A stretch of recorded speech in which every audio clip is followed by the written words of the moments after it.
Comienza aquí el tiempo de las entrevistas de actualidad y para ello hoy contamos con el diputado general de Guipúzcoa, Martín Garitano. Egunon, ongi etorri. Ayer supimos los datos del desempleo, unos datos que una vez más han sido dramáticos. Hablamos de que en Guipúzcoa ya hay más de 40.000 desempleados, en Hego Euskal Herria más de 200.000, en todo el Estado 6.200.000. ¿Va a tener en algún momento freno esta sangría? Bueno, tendrá que tener freno, habrá que buscarlo. En cualquier caso hay que decir que los datos son ciertamente dramáticos, que los datos en el Estado español son bastante peores que en el conjunto de Hego Euskal Herria, y que dentro de Hego Euskal Herria, pues afortunadamente, dentro de la desgracia que supone, pues Guipúzcoa, que es el territorio que representó, con un 13,3% de desempleo, pues la menos damnificada. Dicho lo cual, sigo insistiendo en que las cifras de paro se están tornando insostenibles para la sociedad y que esto exige un cambio radical de rumbo y de modelo, porque el modelo que se ha desarrollado hasta ahora es el que nos ha traído aquí y el que además nos garantiza que no va a dar la vuelta, que las cosas no van a ser como han sido y que este proceso de destrucción no tiene visos de cortarse con las medidas que ahora mismo están imponiendo eso que llaman mercados a Europa y que Europa impone al Estado español y el Estado español nos impone a nosotros. Ese no es el camino. Aquí o repensamos el modelo productivo y el modelo económico o vamos encaminados hacia una crisis sistémica de forma permanente y estable. Ese replanteamiento del sistema al que usted apuntaba también es un mensaje que ya se está escuchando desde Europa. Hace meses se escuchaba igual con un poco más de timidez. Ahora ya tanto Durão Barroso como el propio Olli Rehn ya han apuntado a que la línea de la austeridad no va a funcionar. Sin embargo, hoy mismo Mariano Rajoy va a anunciar más recortes. ¿En algún momento se replanteará realmente ese sistema? Hombre, lo cierto es que el estrangular la economía no va a dar resultado. El constreñir la economía al punto de asfixiarla no nos va a dar resultados en términos de creación de empleo y de riqueza. Lo cierto es que el Estado español no tiene soberanía económica y que Europa mismo tampoco la tiene, que la economía está en manos de eso que llaman mercados y que los políticos han entregado la política a estos llamados mercados, que son los que en definitiva están esquilmando la economía social en el conjunto de Europa. Los recortes de Rajoy, la ley de estabilidad presupuestaria, constreñir a las instituciones, eso no son fórmulas que nos vayan a dar resultados en términos de creación de empleo. Todo el mundo se acuerda de Keynes en estos tiempos de crisis. Keynes decía que había que inyectar dinero público en el sistema en tiempos de crisis para crear actividad, para generar actividad, es cierto. Keynes también decía que en tiempos de bonanza había que guardar dinero para poder invertirlo en tiempos de crisis. Eso no ha sucedido aquí y nos encontramos con que las arcas públicas pues no tienen el dinero suficiente para generar esa actividad. Y nos encontramos con que esas medidas impuestas desde los mercados pues impiden, por esa llamada ley de estabilidad presupuestaria, impiden a las administraciones endeudarse para poder disponer de recursos. Ante eso hay que tomar medidas importantes, serias, responsables. Hay que modificar la fiscalidad para recaudar más, para tener más recursos, para poder invertir, para poder generar actividad. Hay que evitar despilfarros absolutamente inútiles. Y aquí lo estamos viviendo con el tren de alta velocidad, que parece que es el único proyecto que no padece, no siente la crisis. Un tren que no va a ningún sitio, que no va a generar nada positivo y que nos está costando una millonada. Por eso digo, hay que invertir en sectores estratégicos, en sectores de innovación, en sectores que generen riqueza y empleo. Para eso hay que recaudar. Y en el caso nuestro habría que modificar además la ley de aportaciones para que en el caso de Guipúzcoa los guipuzcoanos aportemos al gobierno de Gasteiz lo que nos corresponde y no más, no un plus, que es lo que está sucediendo ahora. Y habría que replantearse la ley del cupo. ¿Cuánto dinero estamos pagando los vascos al Estado español para mantener, por ejemplo, la Casa Real o el Ejército? Todo eso hay que repensarlo y replantearlo. ¿Y esos replanteamientos crees que serán factibles? ¿Va a haber receptividad? Van a ser inevitables muchos de ellos, no sé si todos, pero muchos van a ser inevitables, porque la realidad es tan cruda como el dato de 6.200.000 paros que hemos conocido hoy a la mañana, ¿no? Y ante eso nadie puede quedarse mirando a Bruselas.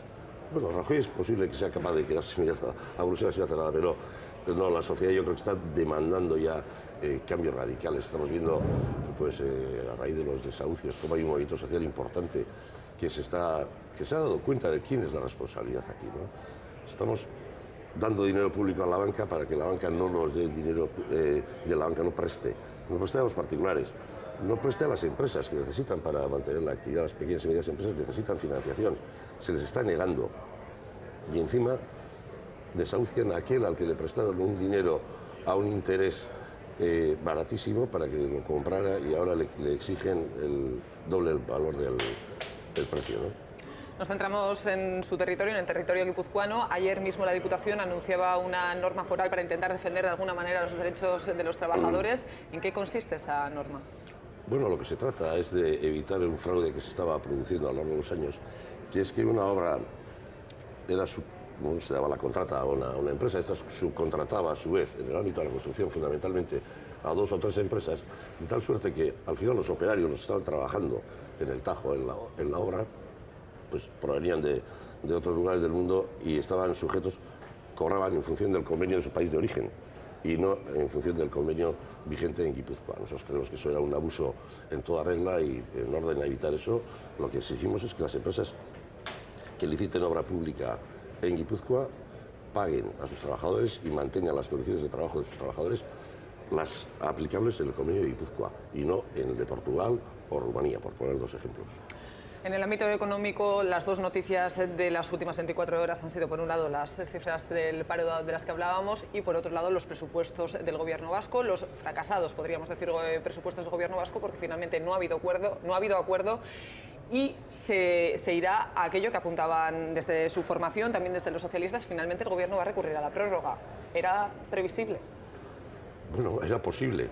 Era posible en la medida que el Partido Nacionalista Vasco cuenta con 27 escaños sobre 75, tenía que negociar y llegar a acuerdos con otra fuerza política y no lo ha logrado. El fracaso corresponde al gobierno, porque es al gobernante a quien le corresponde negociar en términos suficientes para alcanzar una mayoría que le permita tener presupuestos. Nosotros lo hemos conseguido gobernando también en minoría, hay que decirlo.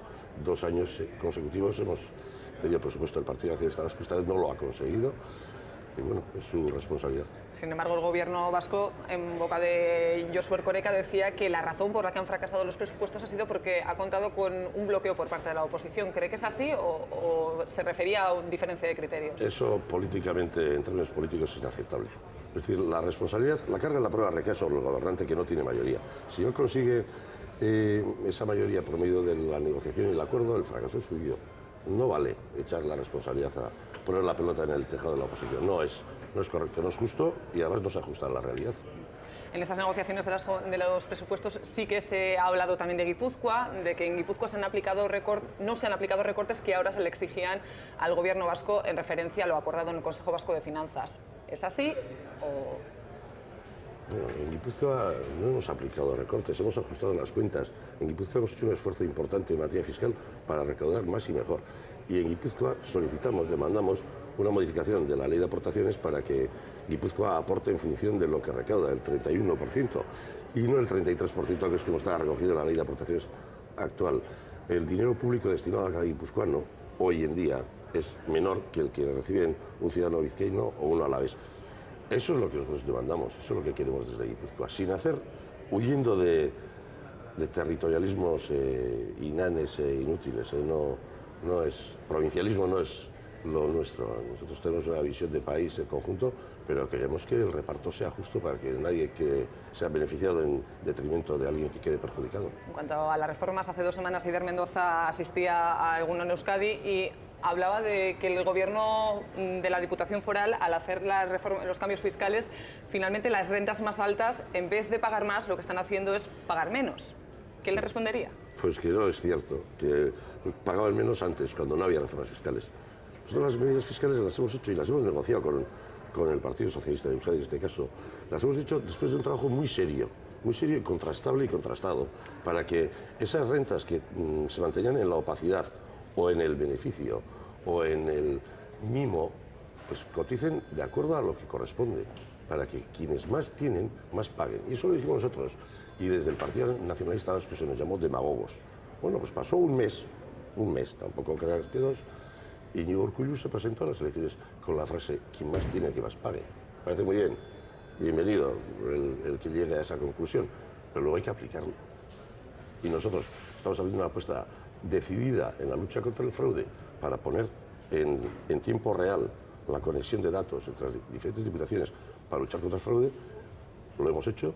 Bueno, pues vemos que otras diputaciones se niegan a hacerlo en beneficio de no se sabe qué soberanía, porque la soberanía no está reñida con una lucha decidida y efectiva contra el fraude fiscal. Seguimos hablando de aportaciones, hablamos de esa inversión de 600.000 euros, esa ayuda que se va a dar a una Ikastola, a un centro de Iparralde.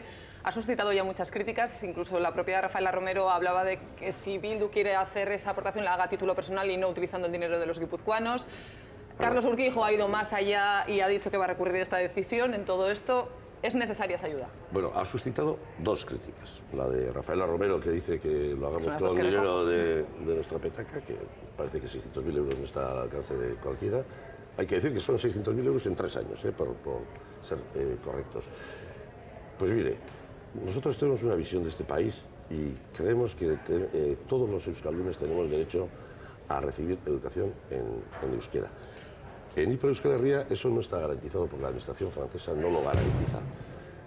Nosotros creemos que es obligación nuestra, del conjunto de los vascos, garantizar que eso sea así. En el caso de Guipúzcoa, yo creo que además la medida, lejos de suscitar numerosas críticas, como has dicho, suscita numerosas adhesiones y simpatías. Algunas críticas. Algunas críticas sí, pero sí me parece inevitable cualquier decisión que tome cualquiera, ¿verdad?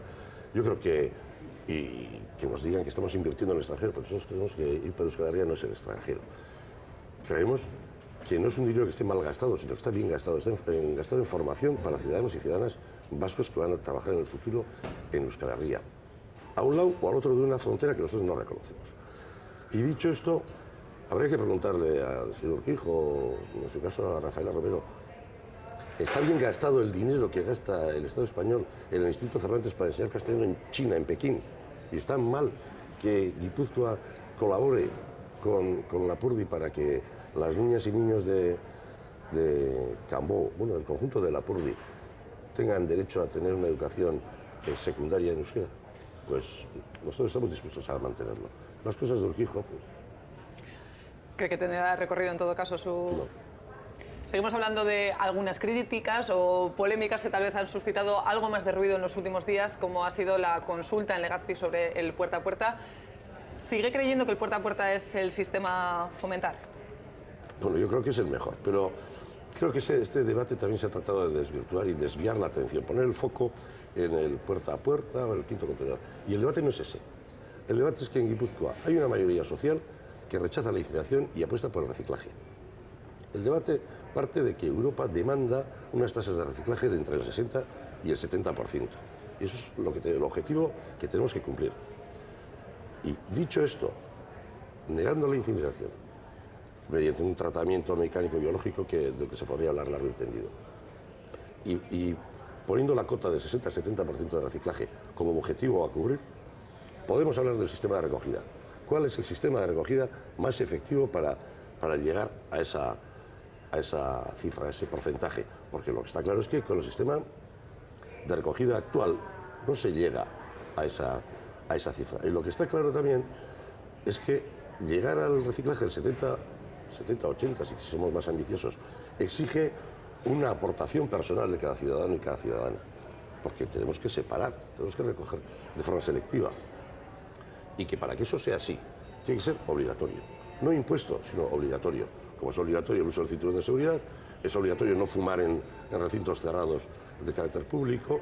Bueno, hay cantidad de obligaciones que tenemos que cumplir todos los días. Hoy en día la recogida de basura está bien. Hoy es obligatorio hacerla a una hora determinada, aunque no creo que se cumpla gran cosa. Es decir, si partimos de que todos tenemos que hacer algo para que lleguemos a esas tasas de objetivos de reciclaje, que no hay que incinerar porque es malo, porque es caro, porque es sucio, porque contamina, es malo para la salud. optemos por un sistema de recogida selectiva. Nosotros creemos que el ATST es limpio, es eficaz, es económico, en Guipúzcoa crearía del orden a 700 puestos de trabajo, no es un tema menor. Abarata los costes, abarata las tasas de basura para los ciudadanos. Esa es nuestra opción. Si alguien tiene una mejor, con el objetivo clarísimo de llegar a esos porcentajes de reciclaje, a mí eso no me preocupa. Lo que me preocupa es que se trate de marear la perdiz y no lleguemos a esas tasas, porque hoy estamos en 30% de reciclaje, 30%, y eso es insostenible. En todo caso, ¿no va a replantear a algunos ayuntamientos lo que ha pasado en Legazpi? Porque aunque fue un 51% los que votaron, fue un 98% el que dijo no al puerta a puerta. ¿No va a replantear nada esa situación? No es la Diputación a la que le corresponde la recogida de las basuras. Corresponde a cada uno de los municipios elegir cuál es el sistema que, en función de su orografía, Sí, pero le digo, como usted tiene contacto con las localidades como diputado general, puede saber cuál es el sentir un poco de... Yo como diputado general lo que estoy convencido, y creo que se está haciendo así, es que los ayuntamientos, los alcaldes, los grupos, equipos de gobierno, gobernarán con el pueblo, con los ciudadanos y con las ciudadanas. Se están haciendo procesos de participación ciudadana. Hoy mismo creo que concluye en Legazpi el proceso de participación ciudadana que se lleva desarrollando, que es un proceso de contraste, de información, de formación, porque estas decisiones hay que tomarlas a partir de datos reales que hay que conocer. Yo estoy convencido de que lo harán así, junto a los ciudadanos y las ciudadanas, y nos aportarán la solución a la Diputación, que en su caso será quien tenga que construir las infraestructuras que el Consorcio de Residuos de Guipúzcoa decida. Hablamos de localidades algo más pequeñas, vamos a centrarnos en la capital guipuzcoana, en San Sebastián. ¿Usted cree que el puerta a puerta se podría implantar en una ciudad del tamaño de Donosti? No estoy muy convencido cuántas veces mayor que Donosti es Milán, por ejemplo, donde funciona el sistema puerta a puerta. Tampoco tengo el dato de cuántas veces mayor es San Francisco, en Estados Unidos, donde está impuesto el Por lo tanto, la respuesta es que sí, podría ser... Evidentemente. Hay mitos que hay que desmontar. ¿Por qué no va a ser posible? Y en todo esto, por lo tanto, la incineradora no se va a construir. Nosotros no vamos a hacer la incineradora. Nunca el Consorcio de Residuos nos ha pedido que no hagamos la incineradora. Vamos a hablar de otras polémicas que estas sí tal vez subieron un poco el tono. Hablamos de Bidegui. ¿Han aparecido ya todas las facturas que no estaban? ¿Se borraron? ¿No? ¿Mantiene aquello que dijo alguien conocía las claves informáticas, borró mucha información? Cierto. Eso es absolutamente cierto. O sea, yo no lo dije a humo de velas, lo dije porque era así. Porque el mismo día que se producía la salida de 3 directivos de la empresa, hubo un borrado importante de información del propio servidor, alguien que controlaba las claves. Evidentemente yo no las controlo. Eran las claves que incluso se habían negado a la directora general entrante. En ese debate en el que le escuchamos también, entre otras cosas, asegurar esta frase, tuvo un rifirrafe bastante duro con Eider Mendoza. Aseguraba que las críticas que se vertieron o las afirmaciones que se vertieron desde Bildu eran con un objetivo político, una estrategia política. ¿Qué le diría? Está bien lejos de ser cierto. Nosotros no hemos querido destruir al oponente político como nos acusó Joseba Eguíbar. Nosotros no hemos querido hacer estrategia política de esto. Nosotros nos hemos encontrado con una realidad en Bidegui que es de 900 millones de deuda. Estamos hablando de mucho dinero. Nos hemos encontrado con una realidad de gestión que no es la que creíamos que era la más afortunada. Hemos cambiado, estamos tratando de cambiar ese modelo de gestión. Nos hemos encontrado con muchas resistencias internas incluso para poder hacernos cargo del control de la empresa y hacer frente a esa deuda que ahoga cualquier economía, 900 millones de euros. Y a partir de ahí hemos visto irregularidades que hemos puesto en conocimiento de las Juntas Generales y de la opinión pública.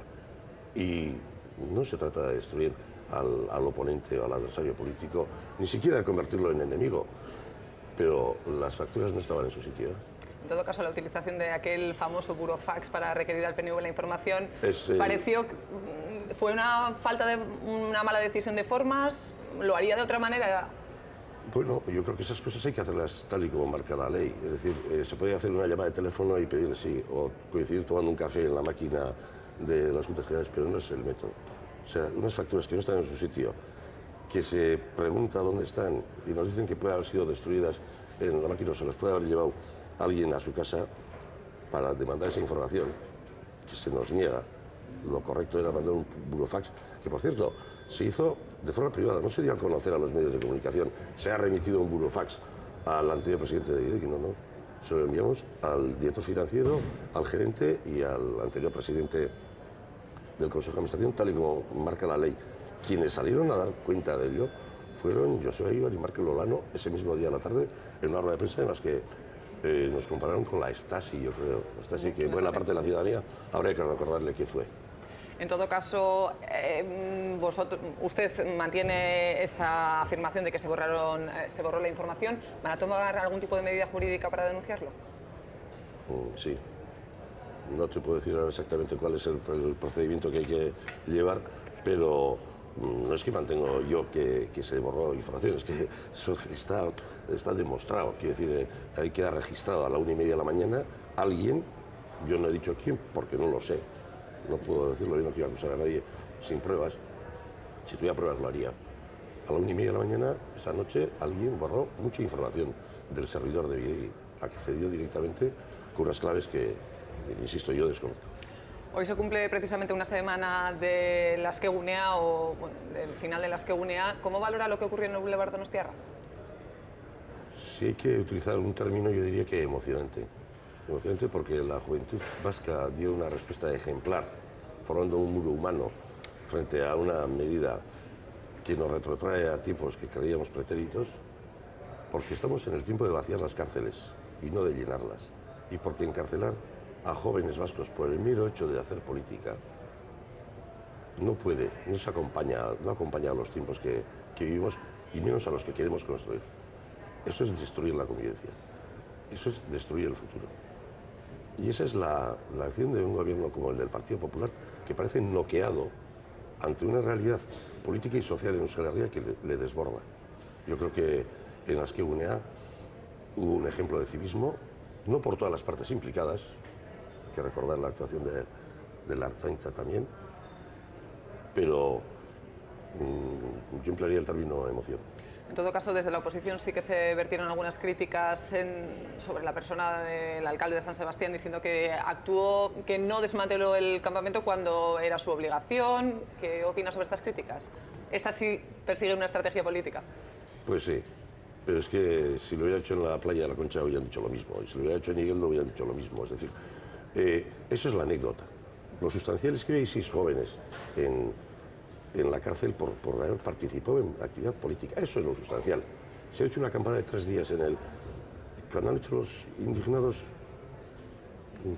¿quién ha protestado? Cuando los trabajadores toman las calles en una manifestación, ¿por qué hay que denunciar a quien lo permite? Estamos hablando de libertad de expresión, estamos hablando de defender derechos básicos y estamos hablando sobre todo de construir el futuro y de apartar de la vida política a quien se dedica a poner palos en la rueda de la consecución de un futuro de paz y convivencia. Usted hablaba de un cambio en la política penitenciaria. Jesús Eguiguren, tanto ayer como hoy mismo, ya sabrá que va a recibir un premio en Guernica junto también con Arnaldo Otegi, hablaba de la necesidad de esa reforma en la política penitenciaria. Deduzco que está totalmente de acuerdo con su opinión. Sí, primero quisiera felicitar a Arnaldo Otegi y a Jesús Eguiguren por el premio que les van a dar hoy en Guernica. Lo ideal hubiera sido que lo pudieran recibir juntos y que Arnaldo estuviera en libertad junto con el resto de sus compañeros prisioneros.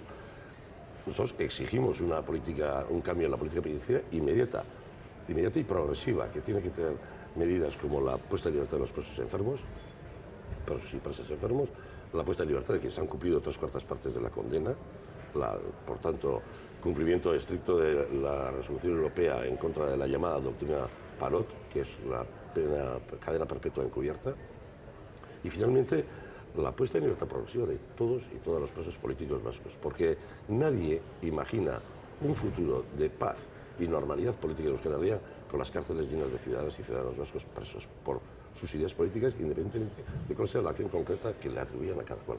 Eso progresivamente tiene que resolverse y tiene que ser más pronto que tarde. En esas mismas declaraciones a las que apuntaba en esa entrevista que se le hacía a Jesús Eguiguren, también hablaba del bloqueo que estaba viviendo. Ponía en cierta duda si aparentemente o es real ese bloqueo por parte del gobierno español. ¿Cree que el gobierno español está bloqueando el proceso de paz? Yo creo que es evidente que está bloqueado el propio gobierno español ante el proceso de paz. La sociedad vasca ha dado pasos importantes. ETA ha dado pasos importantes. Parte de la clase política vasca ha dado pasos importantes. El propio Jesús Eguiguren, sin ir más lejos. Y el gobierno español sigue mirando al dedo y no a la luna. Y Mariano Rajoy ha puesto el Ministerio de Interior en manos de un dirigente de su partido, empeñado, que no tiene otra misión, parece no tener otra misión, que la de bloquear este proceso de paz y tratar de forma inútil, adelanto, de que se pudra. Y digo que es inútil porque la sociedad vasca lo tiene absolutamente decidido, absolutamente claro, y no va a permitir la sociedad vasca que esto vuelva atrás. En 2 meses se cumplen 2 años desde su llegada a la Diputación guipuzcoana. ¿Qué valoración hace de este Ecuador de la legislatura? Bueno, pues positivo, como no podía ser de otra forma, al margen de cuestiones personales. En lo político yo creo que hemos implementado una forma diferente de hacer política en Guipúzcoa. Creemos que el valor de cercanía, de proximidad y de compartir con la ciudadanía pues tiene un valor y que lo hemos conseguido, lo estamos consiguiendo, estamos trabajando todos los días en estos temas. Creemos que se han dado pasos decididos y valientes en temas de fiscalidad, por lo tanto en temas de equidad y de justicia, que estamos haciendo frente a una situación ciertamente difícil, pues con la templanza suficiente como para haber conseguido presupuestos en los 2 ejercicios y bueno, y que seguimos con la ilusión del primer día intacta, sin pretender ser los mejores gobernantes del mundo o los más originales o los más inteligentes. Lo hacemos desde la convicción de que las cosas pueden cambiar, de que hay que cambiarlas, porque si no, las cosas no van a mejorar. Eso ha sido en estos 2 años, pero ¿cuáles son los objetivos que se marcan para los 2 siguientes? Pues profundizar en el camino emprendido, aprender de los errores cometidos, subsanarlos y alcanzar un final de legislatura en el que la situación sea mejor que cuando entramos. Estamos llegando al final de la entrevista, pero no quiero despedirme sin preguntarle también por la situación del oncológico, uno de los temas que en Guipúzcoa ahora mismo preocupa y mucho. ¿Cuál es el futuro que le espera al oncológico? Ustedes abogan por esa integración en el sistema público. ¿Cree que todavía es factible? Preocupa y mucho porque preocupa el oncológico y preocupa a Kutxa y preocupa la obra social de Kutxa, que se va a ver recortada de forma brutal, porque va a afectar al oncológico y va a afectar a otro montón de actividades que se desarrollaban en Guipúzcoa y que no se van a poder desarrollar con esa financiación. Nosotros apostamos por la integración en el sistema público de salud. Creemos que oncológico es una clínica de lujo para los guipuzcoanos y guipuzcoanas y para el conjunto de la ciudadanía de Euskal Herria. Creemos que es un centro puntero, que lamentablemente el cáncer es una enfermedad que progresa y no retrocede, que tiene unas instalaciones recientes de última generación y que no podemos dejar que se malogre ni caiga en manos de multinacionales de la farmacia. Ese no es el espíritu con que nació Oncológico. Oncológico nació con espíritu de servicio público, sin ser institucional, pero es una institución con vocación de servicio público. Yo creo que debe integrarse y ver garantizado así su futuro. Pero en todo caso, en las conversaciones que ha podido escuchar, ¿cree que es factible esa integración? Yo creo que vamos a conseguirlo, porque lo otro de la puesta en manos privadas llevaría indefectiblemente a que el servicio no se preste en orden a sus objetivos de servicio público y universal. Martín Garitano, mila esker gurekin izateagatik eta hurrengora arte. Zuei. Hasta aquí, por lo tanto, lo que ha dado sí esta entrevista de actualidad. Es ya momento para el debate.